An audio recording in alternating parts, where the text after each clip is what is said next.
வணக்கங்கள். தாய்மொழி தமிழருக்கு வணக்கம். என் பெயர் வேளாங்கண்ணிராஜ். தொலைபேசியில் தமிழ் அறியாதோர் பலர் இருப்பதனால் உங்களுடைய அனுமதி பெற்று ஆங்கிலத்தில் பேச விழைகின்றேன். Good evening everybody and welcome to this wonderful Friday evening presentation on how to find the best ideas and make them happen, presented by the volunteers of ATEA, American Tamil Entrepreneurs Association. We're very proud and happy to present this to you. A hearty welcome to everybody, especially to the ATEA members and the first-time joiners. A special welcome to the St. Joseph's College Alumni Association members as well from Trichy. And people from all over the world have joined this call. So welcome everyone. For some it is morning, for some it is evening. Welcome everybody. Nearly 100 people have joined this call. So we respect and we kindly request you to mute yourself at all times. In case if you happen to receive another call, please do not pick up that call by putting us on hold. Please terminate this call, disconnect us, take up the other call, and then you can dial back into this call. Please do not put us on hold and pick up some other call. That way we will be listening to music only, the rest of the world, okay? I have a quick question. So is this an audio-only presentation? No, there is a video portion as well. Okay. And you must have received the link. In case if you don't, please let us know. You can send an email to the admin people. Did you register for the event, please? All those who registered must have gotten the link, but we don't mind sharing it. But if you could just text us your email address, we can send the link right away.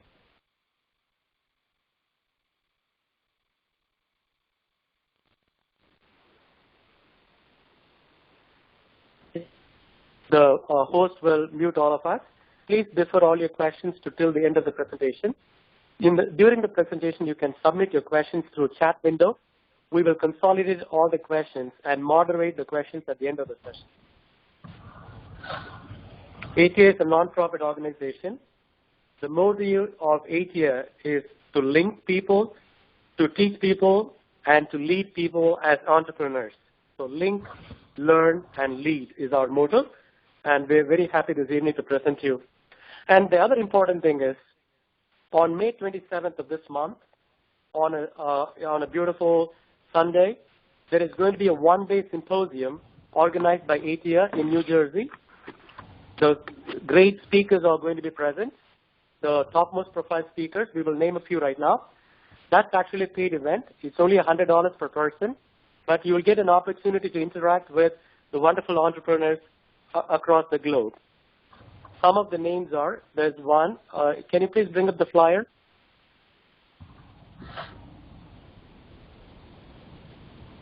One of the speakers, for example, is Mrs. Chandrika Tandon. She's actually the sister of Mrs. Indra Nooyi. I'm sure many of you must know Mrs. Indra Nooyi. She's the current CEO of Pepsi. So her sister, who are actually called as Power Sisters, so her sister, Mrs. Chandrika Tandon, is one of the great speakers. There are other speakers whom you see on the screen right now and whom you have heard, like Mr. T.P. Srinivasan and Mr. Jayaraman. These are the other presenters who have done the previous presentations. They're also joining us in person for this presentation. So all of you are welcome to join us in New Jersey, but the seats are limited. So there are only 200 seats. So please get your seats reserved as quickly as possible. It's only $100, but it covers breakfast, lunch, and a cocktail reception in the evening. And you'll have the option to and the opportunity to interact with all these entrepreneurs and the other entrepreneurs who are also participants of the conference in New Jersey on May 27th. All of you are welcome. So with that, I will turn it over to Mr. Suresh Mani for introducing the speaker this evening. Mr. Suresh Mani, the mic is yours. Thank you. Yeah. Thanks, Velangani. Yeah. Good evening, everybody. And this is Suresh Mani from Collegeville. Velangani, do we have the sponsor slide on the screen? Yeah, it will be displayed in a minute. Can you please switch to the sponsor slide? Yeah, we do have it now. Thank you. Yeah, awesome. Thanks, Velangani. So, I take a couple of minutes for a couple of words on our sponsor. The sponsor for this program is Mrs. Hema Velangani Raj, our Velangani Raj's spouse. Her business card is displayed on the screen with her contact details. Hema is a certified retailer in the state of Pennsylvania. Please feel free to contact Hema for any of your realty needs, either for buying or for selling your homes. We thank Hema for her support to ATEA by sponsoring this presentation. Okay, and let me take a moment to introduce our honorable speaker, Dr.Harini Mittal. She is currently an assistant professor at City of University of New York, USA, and a board member and treasurer at Emblaze Academy. She has been actively involved in various activities, initiatives, teaching, and research in the field of innovation and entrepreneurship. She has authored and co-authored books, published a number of peer-reviewed papers, made conference presentations at international conferences, and written various number of case studies. She received her PhD in management from the Institute of Management, Nirma University, Ahmedabad. She received her MBA in finance from the DK School of Business Management, Gujarat University, and she did her bachelor's at University of Madras, Chennai. And with this note, I transfer the stage to Dr. Harini Mittal. Harini, the stage is yours. Thank you, Suresh. I'm going to mute all of you, and I'm going to start the meeting now, the webinar now.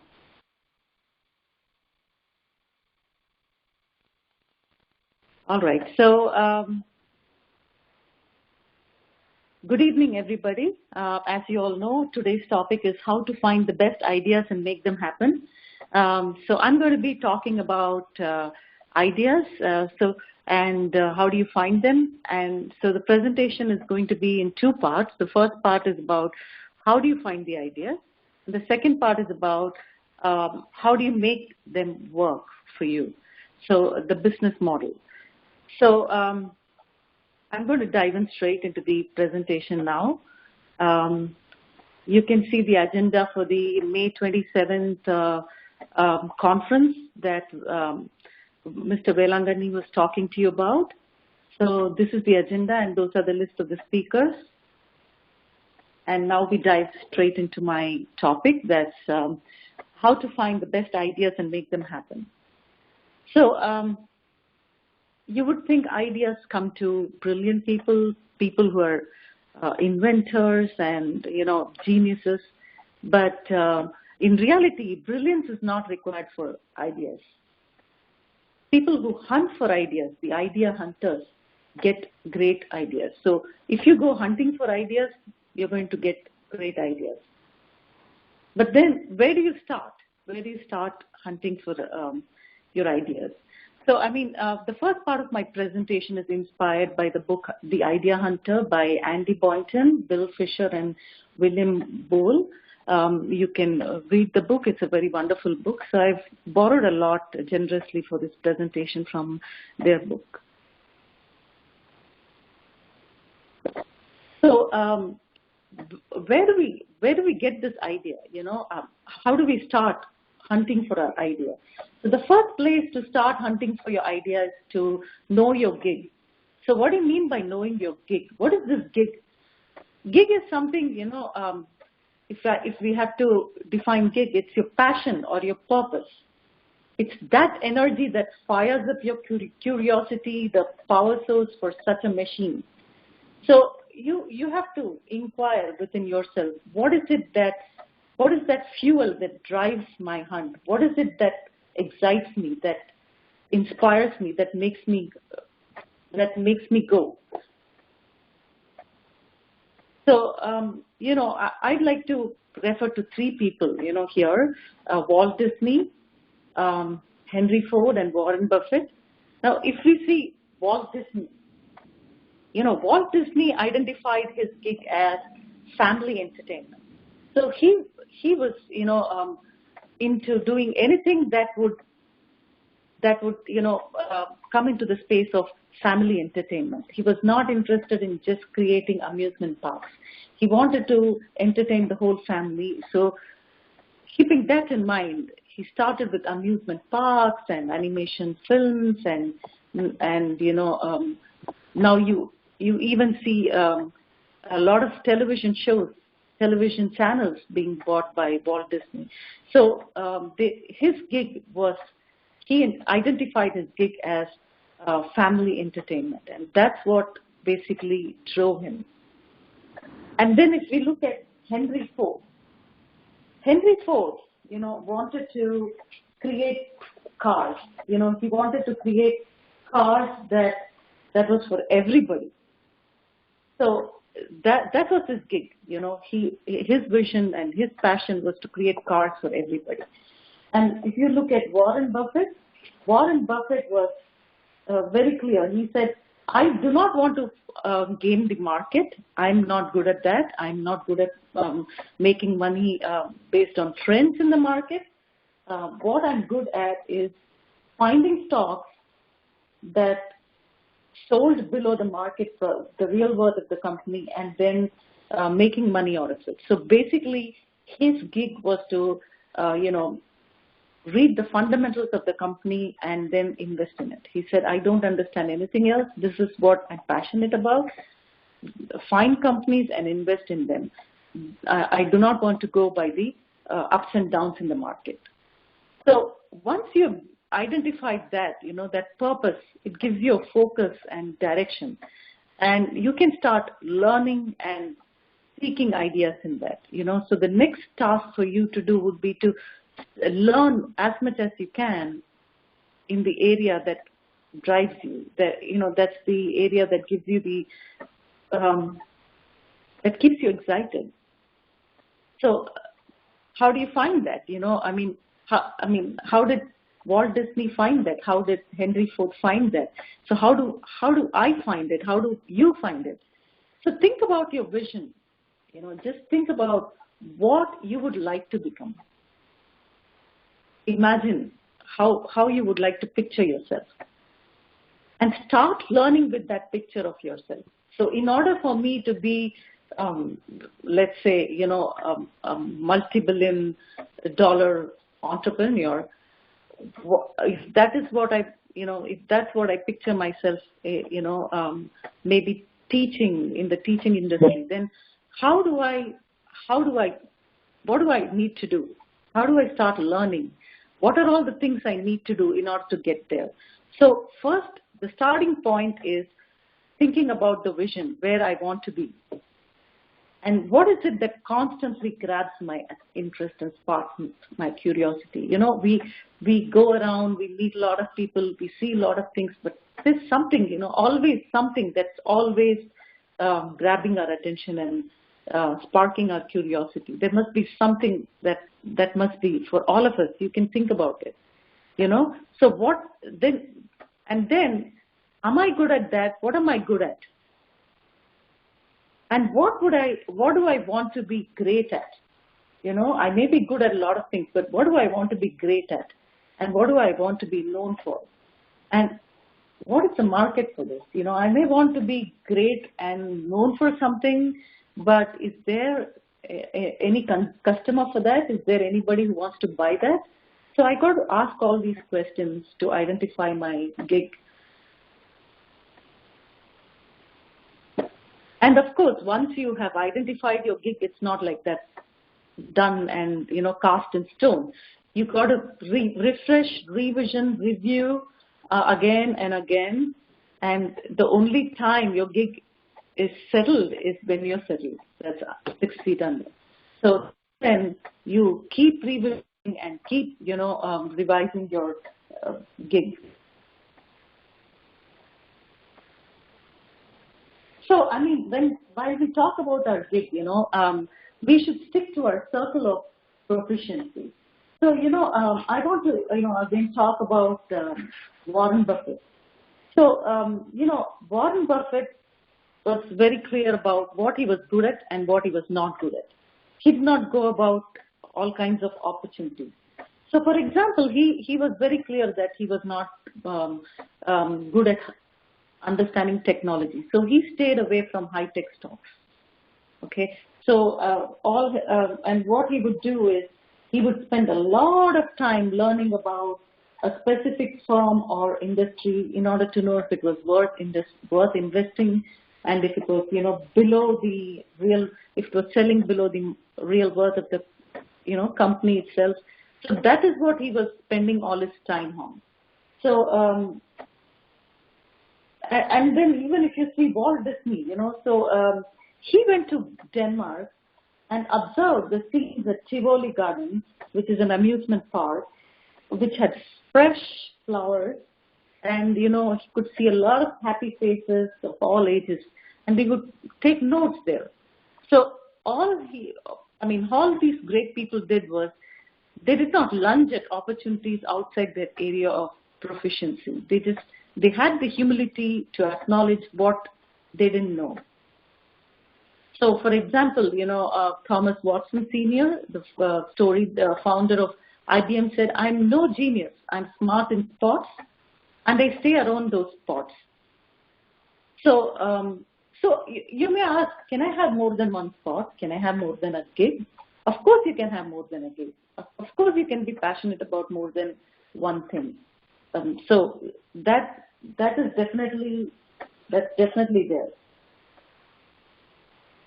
So let's look at, so once we're very clear about what our gig is and what our, where we need to start looking for our ideas.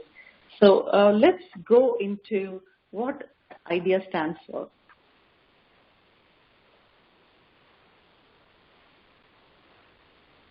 So if you see, IDEA stands for interested, diverse, experienced, and agile. So, an idea hunter, like you and me and all those who are in this call, we all need to be interested all the time, look for diverse sources, and be experienced, just whet our appetite in this, and be agile. So let's look at what interested means. So interested means you've got to be interested, not interesting.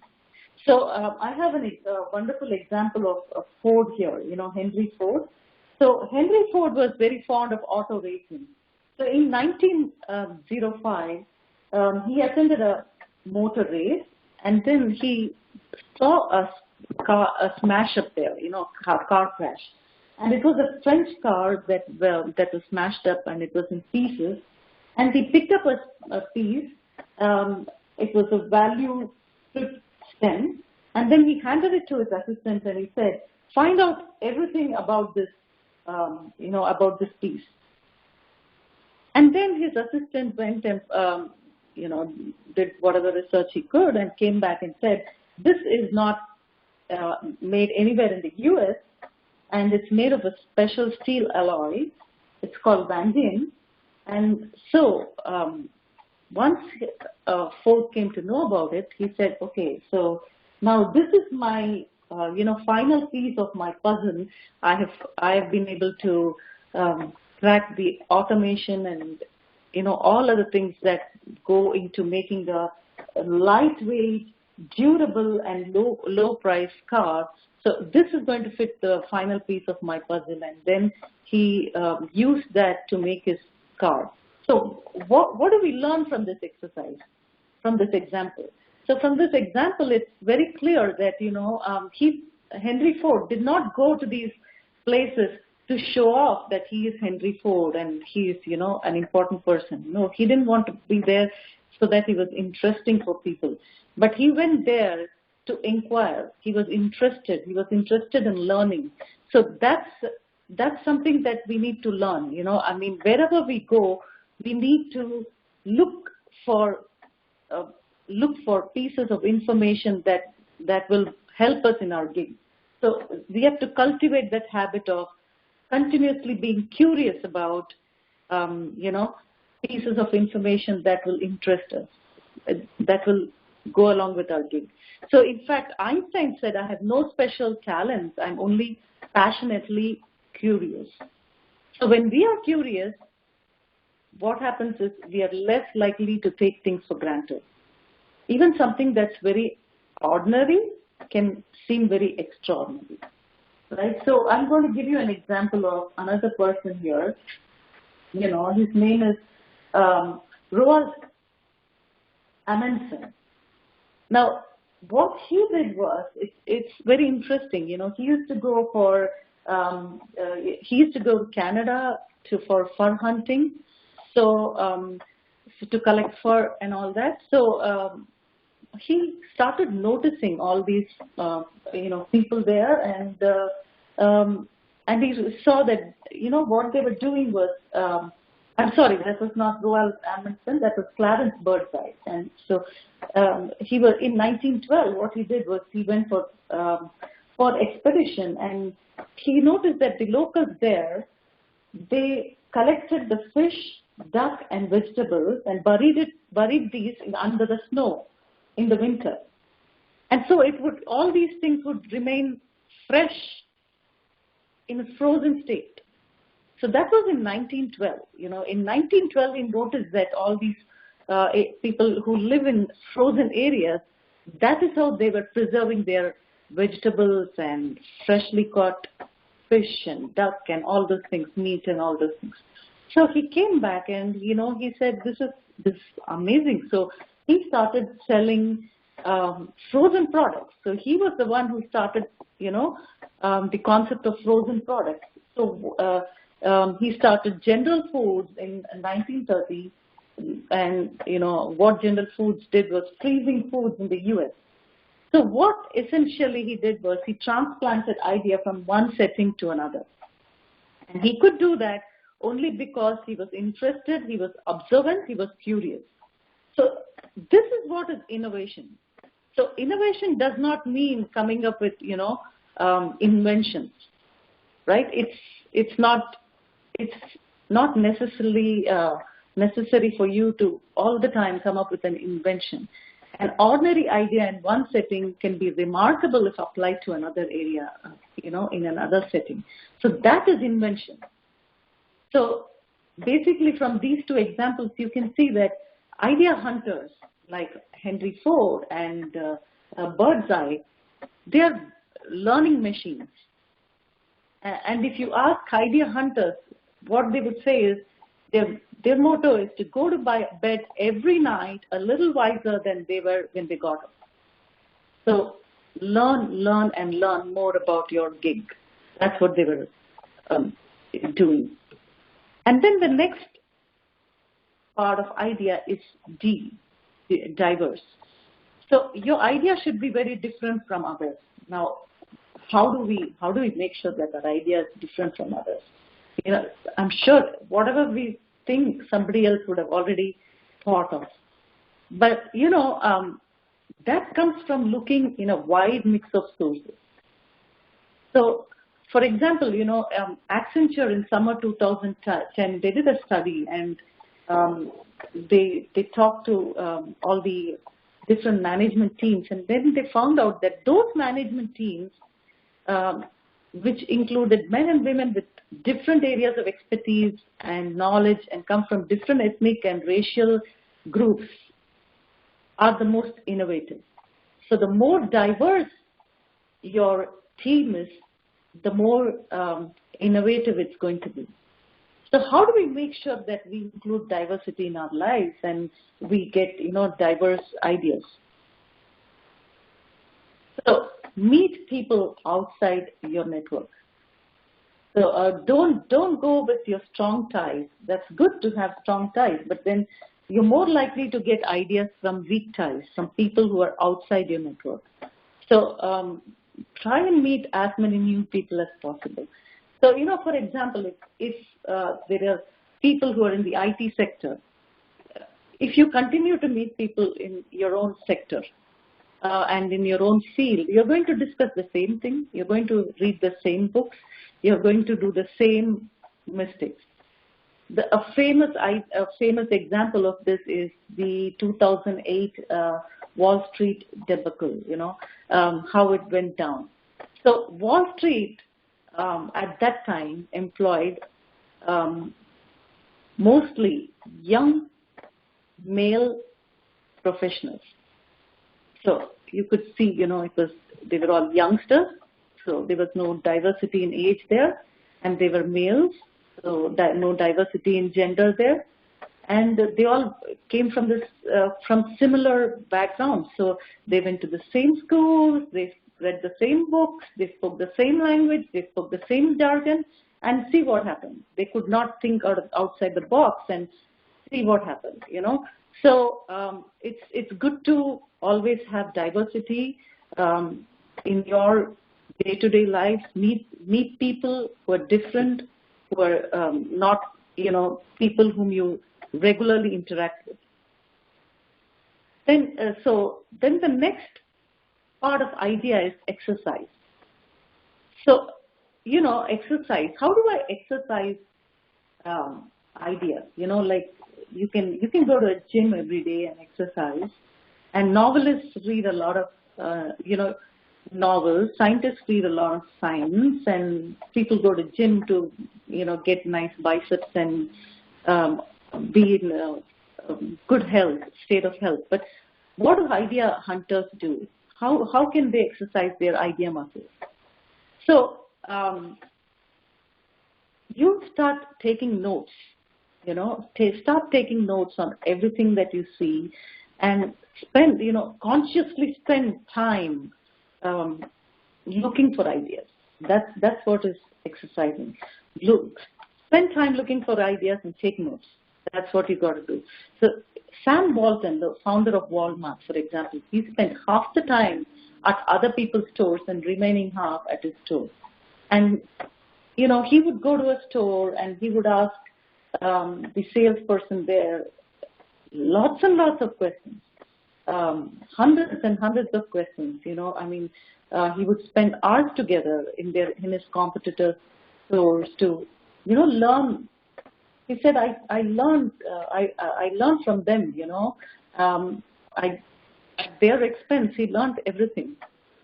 So idea hunters continuously learn, they take notes, and also they sit and reflect on their ideas, all the time thinking. And when you reflect on your ideas, that's when, something suddenly flashes, something suddenly pops up.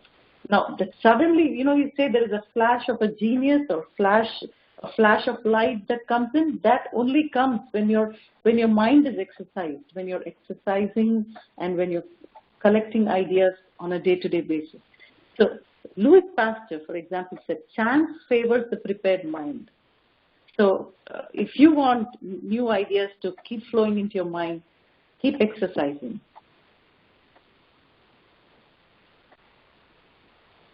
Observing, making notes. So for example, Edison, he had 2,500 notebooks, and each notebook had 200 pages. So that's how he used to, keep collecting and making notes. And then make prototypes. So what does this mean? Prototypes means not, a physical prototype. So again, there is Henry Ford and Edison met in New Jersey. That is where his lab was. So Henry Ford wanted Edison's help to create a electric battery for his car. So they were discussing that. And so then when they started talking about discussing the ideas, they started making sketches, So prototype is basically a sketch, a drawing, and when they were able to communicate with each other by sketches, and then they started laughing. They said, oh my God, we work in the same fashion. So like two great men were basically prototyping and communicating with each other. So get into the habit of prototyping, giving vision to your ideas, and be agile. So what is that? I mean, like the first idea that you get may not be the best idea. It may not be in the best form. you may not get a great idea all at once. You need to stretch, you need to let it stretch, you need to let it ripen, morph, and develop in combination with other ideas. So this famous Broadway theatrical, which is called The West Side. So how it started was, originally the makers of that theatrical basically thought of creating a drama portraying the clash between the Catholics and the Jews. But then in the east side of, east side of Manhattan. But then they realized that, that was, by the time they were ready with their production, they realized it was not going to fly because the subject was outdated. So then they didn't let the idea die. They still kept in touch, the two of them who were, who were instrumental in developing that. They kept in touch. But then suddenly one day when they met in California somewhere, in Beverly Hills, I suppose. So they saw a news item of something to do with a gang clash, So then the West Side, then they said, why not? Why not just use this, eventually the theatrical became, they used the same thing, but the theatrical became a clash between two gangs instead of, Catholics and Jews. So the same idea, everything is the same, only the context was changed. So it became a super hit, as you all know.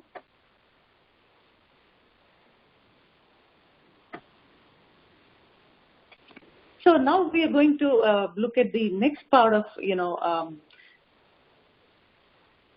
idea. So the next part of the idea is execution. So if you want to, if I want to talk about execution, the first thing that I want to talk about is how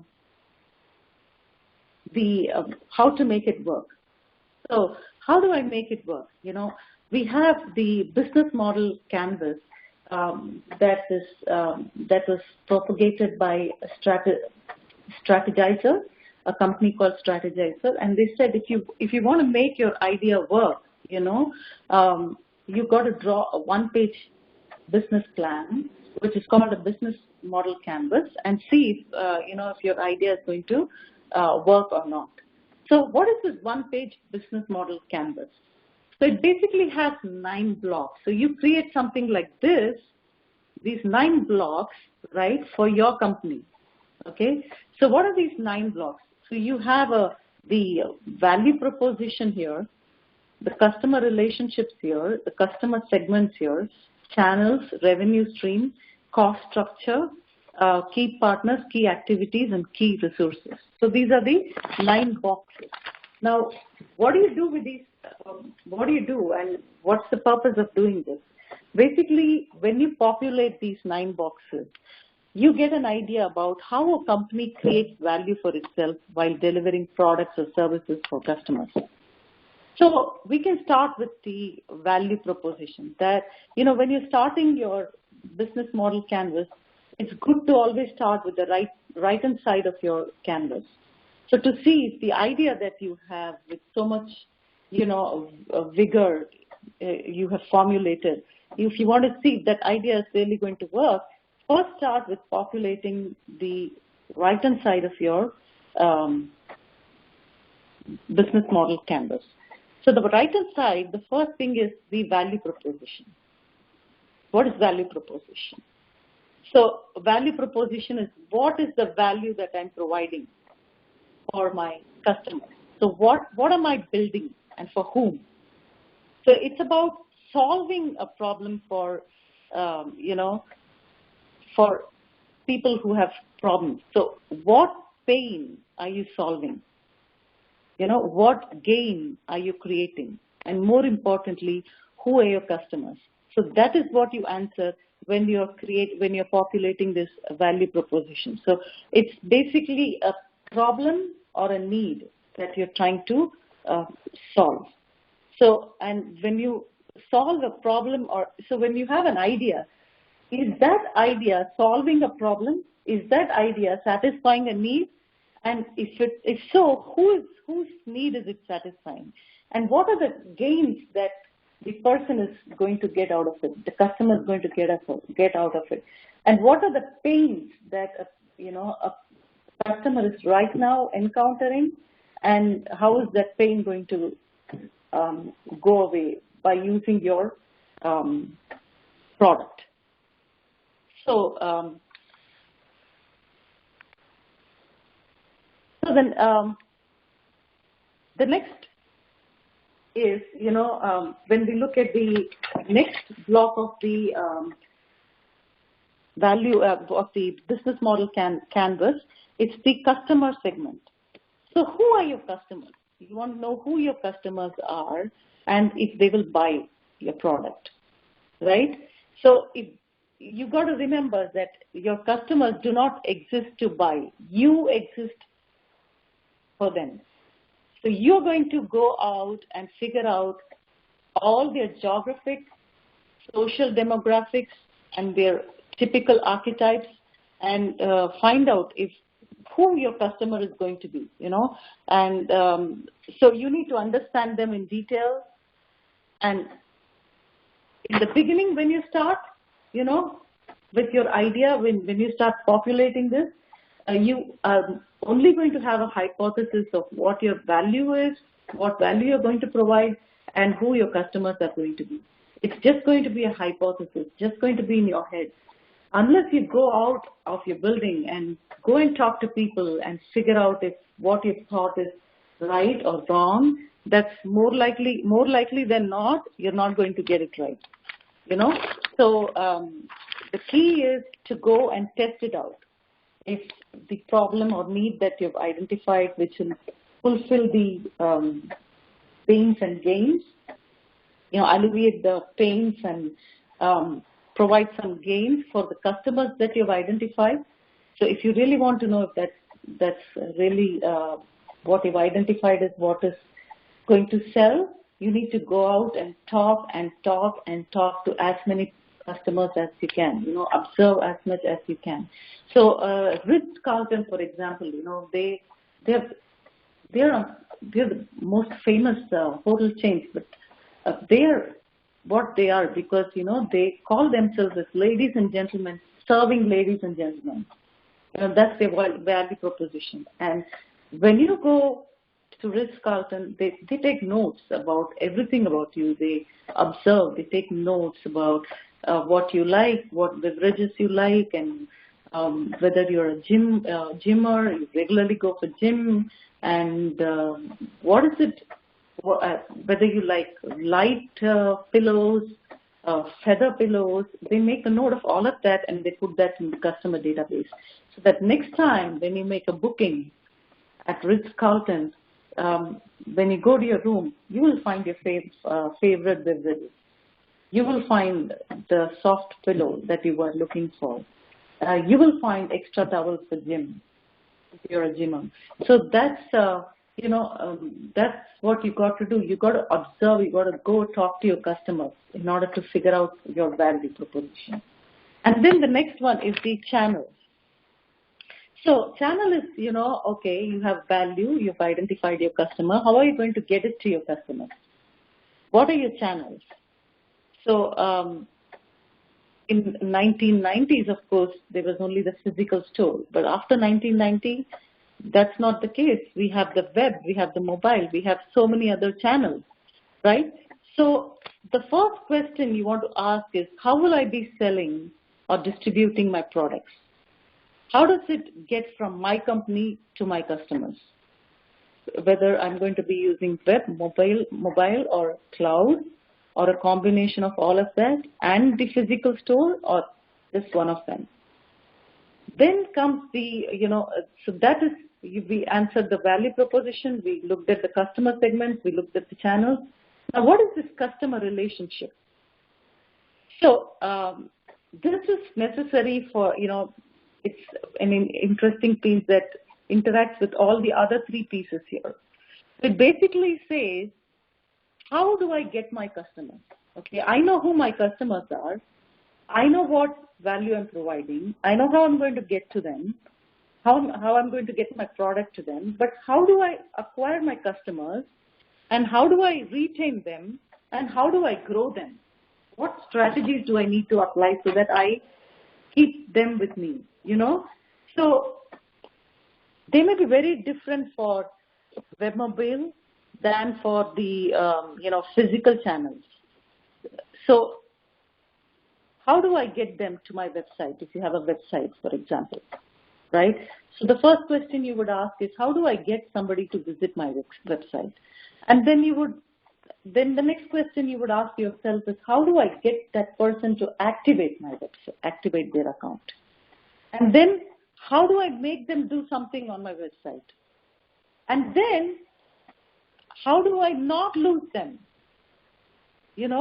So that's also important. It costs 5 times more to get a new customer than to, retain a customer and sell again.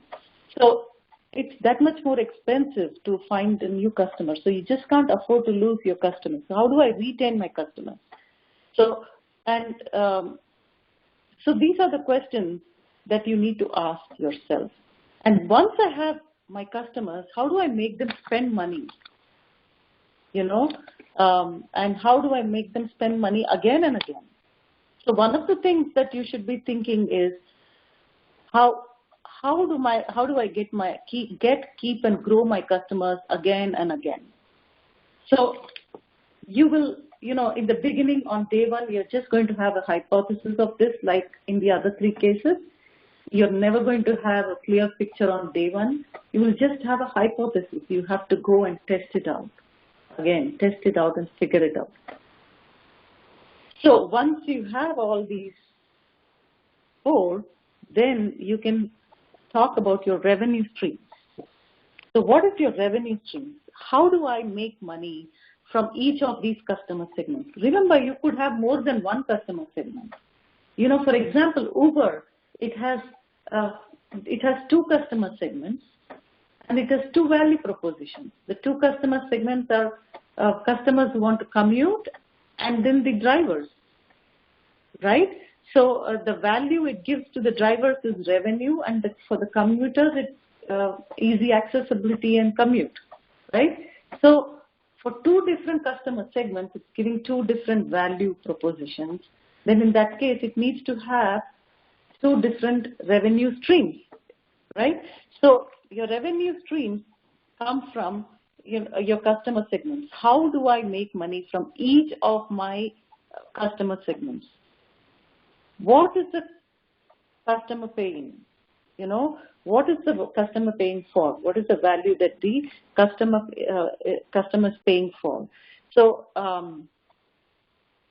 and what is the strategy of how I'm going to capture this value? Is it going to be a direct sale, or is it going to be a freemium model, or am I going to give away my product for free at the beginning, and then after a particular point in time, am I going to ask them to pay? That's the freemium model. Or is it going to be a license and subscription model? So all those things you need to figure out when you're talking about your revenue streams. Then again, you can figure this out only when you interact with tens and hundreds and thousands of customers. So the more customers you talk to, the more you get an idea about all these things. So once you have, in my opinion, the first step after figuring out your idea is, or your gig is, and your idea from the gig is the right-hand side of your business model canvas. Once you have your right-hand side of your business model canvas, then you can go to this side, which is more or less the infrastructure. You're figuring out the infrastructure here. So the next thing, the next one is, after this, you would go looking for the key resources. So when we talk about infrastructure, you want to know what key resources do I need? So what are the most important assets that I need to make my business model work? in the sense, how much money do I need? Like, what kind of capital and what kind of line of credit? And do I need any physical plans for manufacturing, or if I'm into making things, then I would start thinking about what physical plans for manufacturing or what specialized machines do I need, and then if I'm in the logistics business, do I need vans? Do I need any other vehicles, cars, or is there something else I need?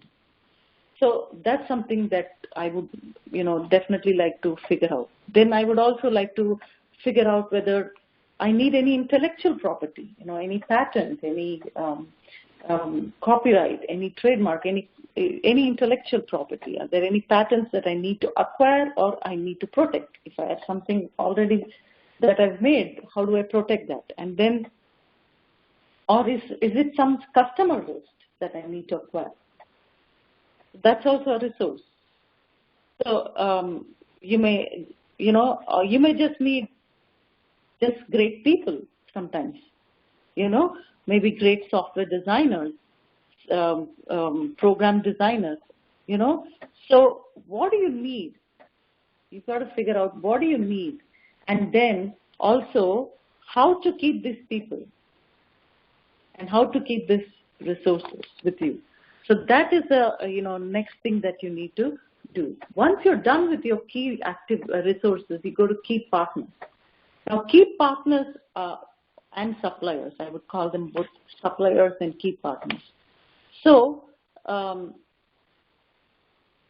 where am I going to get my resources from? That's what the key partners are going to answer.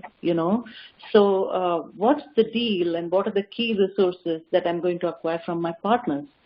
And what are the activities that they're going to perform and when? So generally all these large companies, they have partnerships and, they have these joint ventures and strategic alliances with different kinds of people, including suppliers and buyers. Like, you go to a gas station, if you have a Visa card, you may get you may get a rebate, So what is that? That's a strategic alliance between the gas station and maybe the Shell company and Visa, MasterCard or whatever. So those are large companies, right? They have all these huge partnerships. But startups think that I also need them on day one. But it turns out that the partnerships you need on day one are not the one you need 3 or 4 or 5 or 10 years later. It keeps changing, right? So you need to, identify your key partners in the beginning, but then that's not, that's going to keep changing over a period of time. And again, you got to go out and get them. Again, go out of your building and get them. And then the 8th key infrastructure piece is the key activities. So what are the most, important things you need to do for your business model to work? So you have your resources and you have your partners, but then now you have to start working, right? So what is it that I need to do to get working? So and if you're in a production business, making products, or if you're in the problem-solving business like consulting or engineering, so depending upon what you are in, or if you're in a supply chain business, what are the key activities you need to become expert at? So in order for the Uber to work, what is the key activity that they need to be expert at? That's something that they need to figure out. Like they figured out what is the key activity. So the key resource would have been the platform that they created. And the key activity is to make sure you get as many people. And so how do I do that? How do I market? What do I do? So what are the key activities? And how do I learn those activities? That's the key activity. And once you have all these infrastructure needs figured out, you can now drop your costs, because your costs are going to come from these activities, So that's what is going to add up to your cost. So sometimes it could be the obvious cost, like, your cost of your physical, financial resources, intellectual resources, and all kinds of resources that you need, the human resources. So it would be obvious, but sometimes you're also going to be asking, what are the most important costs that you need to worry about? Once you list down all these costs, you also need to focus on what are the costs that I really need to worry about, because what are the most expensive resources you're going to, you're going to pay for, and what are the key activities that are going to be most expensive. So once you identify that, that is where you need to focus, right? And then, you start, focusing on those costs and how do I economize them, right? So, and you also start asking questions like, what are my fixed costs? What are my variable costs? Are there any economies of scale? And how much money will it eventually cost for me to run my business? So once you realize, once you have this one-page business plan, then, you have a first cut idea of whether your business is going to run or not. Now, how we all do this is, we put this chart up on our drawing board, and then we start taking post-it notes on each of these, as and when whatever comes to our mind, we start sticking post-it notes on each of these, blocks. So I'm going to show you an example of that.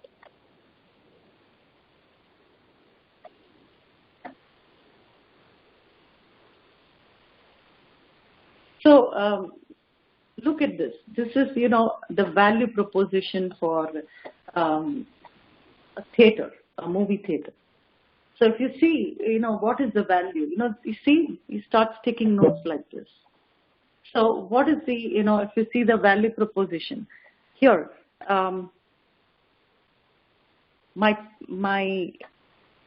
are the gains that I'm looking for? I want everything to be organized in advance. I want to watch a movie in which I can feel included, and I don't want to miss anything. I don't want the movie idea to cost too much money. I want it to be comfortable, and I want to be able to get my friends' reviews before I go there. And why do I go for a movie? Basically, what is the job that the movie is doing? To get entertained, to share it with someone, to relax, to learn from another place, and of course to escape from real life, right? And then what are the pains that you encounter when you're thinking of going for, a movie? So long commute, limited options, waste of time, crowded long queues, expensive. And I want to go to a movie, but I'm not able to find a babysitter. And these long movies hurt my eyes. And the parking is a big problem. And the movie which I want to see does not have convenient show time. And the story is too complex. Now, how do I get all this? By talking to my customers, right? So when I talk to my customers, I get to know what their problems are, what their pains are, and what are the gains that we are looking for, and what is it that they go for a movie for, So once I get all this, then I can create my value proposition. So I can create what value I'm going to give to my customers, right? So I want to show you a final business canvas. Oh, sorry about that. Okay, so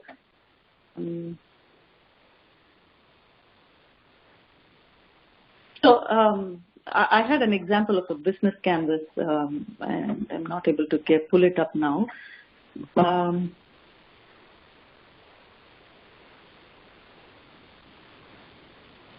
So I guess, what I can tell you is that, if you were able to populate those 9 blocks, take any business idea, for example, a book publishing, something for publishing a book, self-publishing. So how do I, what is the value that I'm providing, and who are my customer segments, and, what are the channels through which I can reach my customers, so on and so forth. And if you're able to, pick up a product and you just do it as an exercise and populate those 9 blocks, then you will get an idea of how this whole thing works. So that's about my presentation. If you have any questions, I'm happy to answer your questions.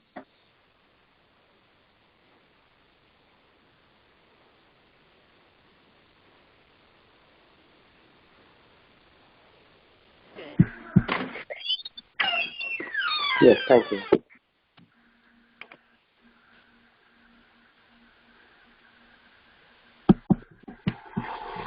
Any questions on the phone, please?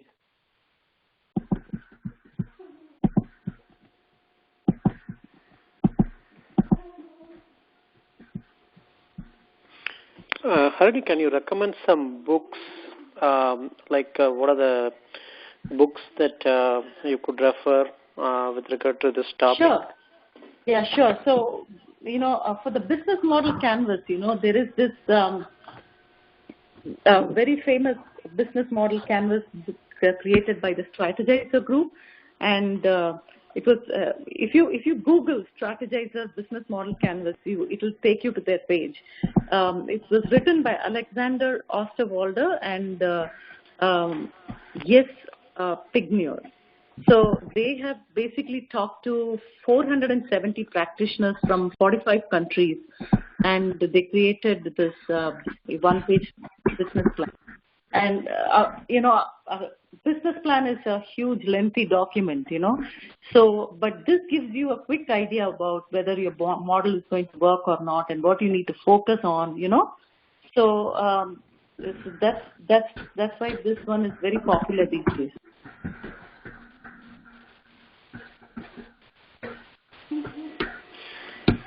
And the other book I was talking about was The Idea Hunter. It's written by Andy Boynton and Bill Fisher with William Bowles. So that's about how you get the ideas. The first part of my presentation that talked about how to find ideas. So I borrowed generously from that book for that part of the presentation. So you could also watch Deep Dive. It talks about several ideas. There are lots of Tech Insider and websites like that, which keep showing new ideas, keep showcasing new ideas. They may be very simple ideas, but they're really fascinating because they address a particular need. So you should check that. Yeah. Is there any documentaries or movies about these entrepreneurs who pursued that ideas and went through this journey? Like, is there anything like motivating documentary or movies that you could recommend?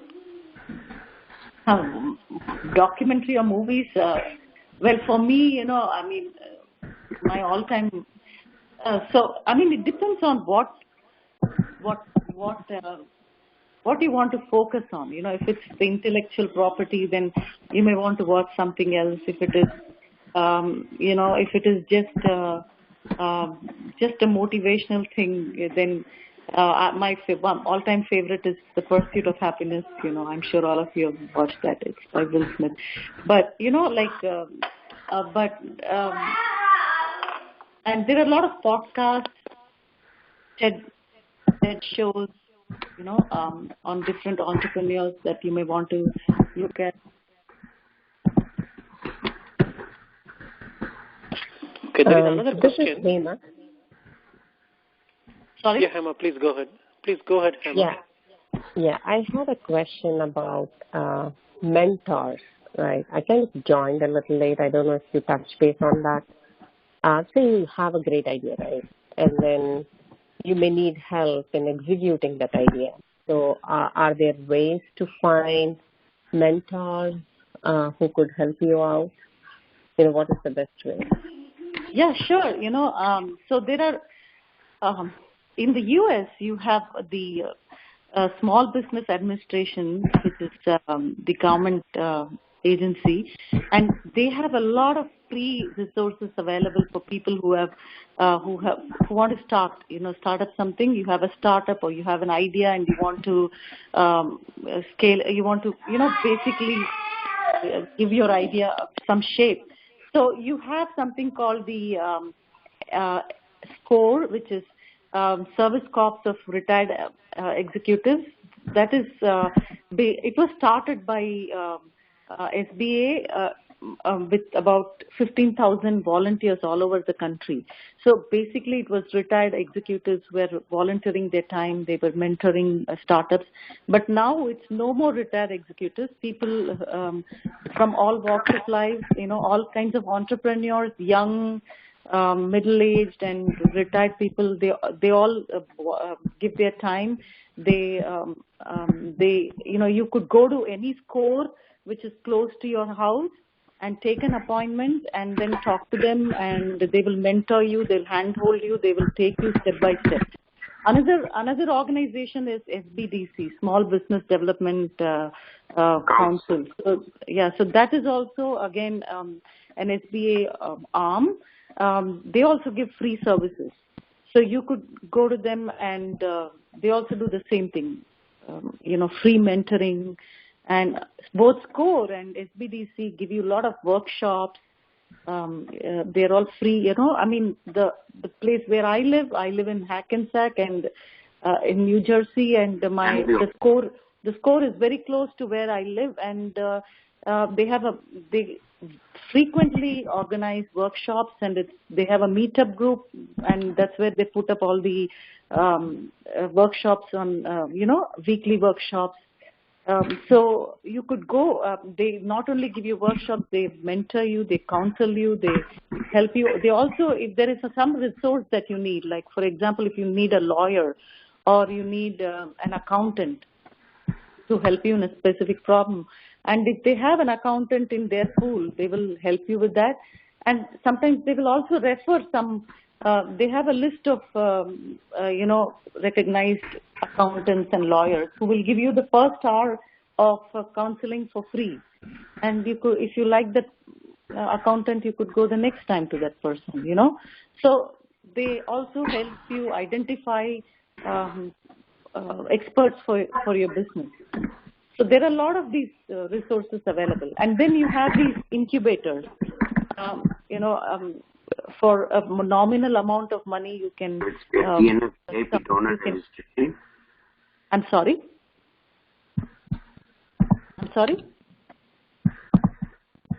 Yeah. So you have these incubators. These are workspaces where you can physically locate your business and you can work on that. So and. I work in the Bronx, and in the Bronx, they charge something like $350. It's a non-profit organization, and the incubator charges something like $350 a month for a small cubicle or something like that, or a space, a workspace. And you have WeWork and so many other shared spaces where you can, go and work. And because it's a place where there are a lot of startups, they tend to have people who come there regularly to help these startups, maybe at a very nominal fee or maybe for free. So these are the various places where you can, go looking for help when you're starting out. All right. Thank you so much. This was helpful. You're welcome. There's a question in the chat. The question is one of the participants, Deepak. The question is there an entity who organizes crowdfunding or crowd investments for a business so that a person with smaller or fewer capital can become an investor? Please go ahead. so that a person with fewer capital can become an investor. So you have, websites like Kickstarter, right? So how these work, it's actually very fascinating. If you have a prototype and you put that up on a Kickstarter and make a video and then, put it up there, you can ask for crowdfunding, and you can ask for people to fund you so that you can scale up that product or start producing it. So, sometime back I saw a nice cooler that was being made, and they showcased it. They created a video, they showcased it, and they put it up on Kickstarter, and then it was funded like many times more than their target. And so they have a target for funding, and people.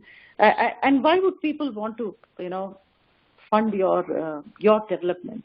So you can give something in exchange, maybe a discount coupon, or the first 10. If somebody gives you $100, you get the some 3 coolers for free or something like that in exchange. But once they start producing, they can give you coupons, and they can give you deals in exchange for your money. So it's very simple. You can just go in and you can create an account and upload on that. Okay, thank you. You're welcome. Okay. Mahendra, would you like to wrap it up, or do you want me to do it? Yeah, I think it's thank you, Harini. I think if there is no more questions, we can wrap the session. And I would like to thank you wholeheartedly for spending your time on Friday, talking to all the ATEA members and giving a very good presentation. So we thank you very much, and thanks to all the participants for staying late and attending the session. Definitely you can feel free to reach to Harini, and her LinkedIn is shared. We will share it in the chat group and also in other WhatsApp group. Please feel free to be in touch with Harini for any other follow-up or anything. Thank you, Ms. Harini, and thank you, Raj and Suresh.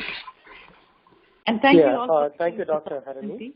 Just a quick thing. Can you please bring up the slide regarding that May 27th event? We just want to make sure. Yeah, just an announcement. Yeah, Major, if you want, you can talk about the event, Major. Yes. Oh, sure. Good evening, ladies and gentlemen. Thank you, Harini, for a lovely evening of presentation. A lot of us are getting into the business and entrepreneurship, and you showed us how to go about this whole thing. We have the ATEA Regional Conference coming up on the 27th of May over the long weekend. It's in the Country Club in Stillman, New Jersey, and the information is right now on your screens.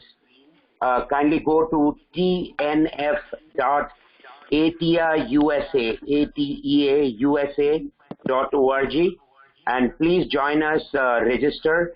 We have a very high-powered speaker panel and TED talk-style speeches on entrepreneurial journeys and talk by VCs on how you can fund your business. So it's a great place to start for those who are looking at starting their business, and we look forward to seeing all of you. Kindly please register. Thank you so much for your time this evening.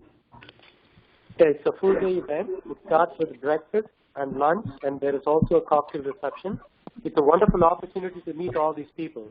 The speakers are all flying all over from the world.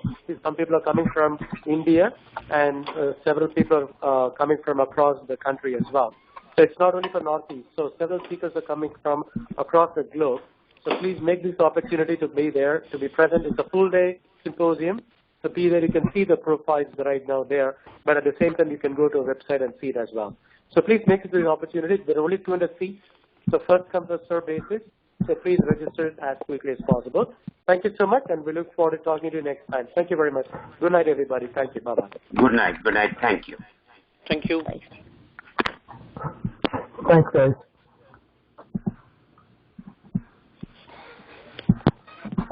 Dr. Harini, please stop recording. Thank you.